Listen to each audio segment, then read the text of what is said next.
এবং আমেরিকা সহ বাচ্চা যারা মানবাধিকারের বলি আউরিয়ে আকাশ পর্যন্ত করে বলছে তাদের মানবাধিকার কাগজে কলমে থাকবো, কাজ করবে না তার কোনো বাস্তবে। আসসালামু আলাইকুম ওয়া রাহমাতুল্লাহি ওয়া বারাকাতুহু। نحمده ونصلي على رسوله الكريم أما بعد فأعوذ بالله من الشيطان الرجيم بسم الله الرحمن الرحيم وإذا الموءودة سئلت بأي ذنب قتلت وقال رسول الله صلى الله عليه وسلم المسلم من سلم المسلمون من لسان ويده أو كما قال عليه الصلاة والسلام ঐতিহ্যবাহী মানবতার ইসলামী কওমি মাদ্রাসার উদ্যোগে বার্ষিক অনুষ্ঠান সপ্তাহে সম্মানিত সভাপতি অভিজ্ঞ বিচারক মন্ডলী সবাইকে জানাই আমার পক্ষ থেকে আন্তরিক শুভেচ্ছা ও অভিনন্দন। আজকে আমাকে যে বিষয় নির্ধারিত করে দেওয়া হলো তা হলো মানবতা, ধর্ম, ইসলাম, তাদের মানবাধিকার। এই বিষয়ে আপনাদের সামনে কিঞ্চিত পরিমাণ আলোচনা করবো ইনশাআল্লাহ তাআলা।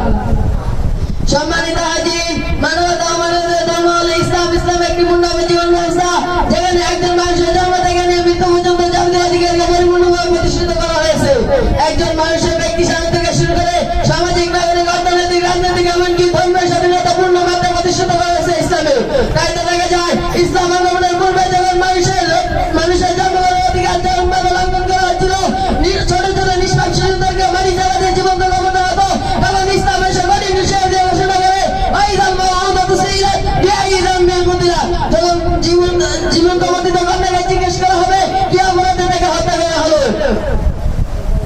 প্রিয় উপস্থিতি, এখানে শেষ নয়, সমাজের অবহেলিত অসহায় মানুষের অধিকার প্রতিষ্ঠায় ইসলাম যে কাজ করে অবদান রেখেছে তার নজির আজ পর্যন্ত আর কেউ স্থাপন করতে পারেনি।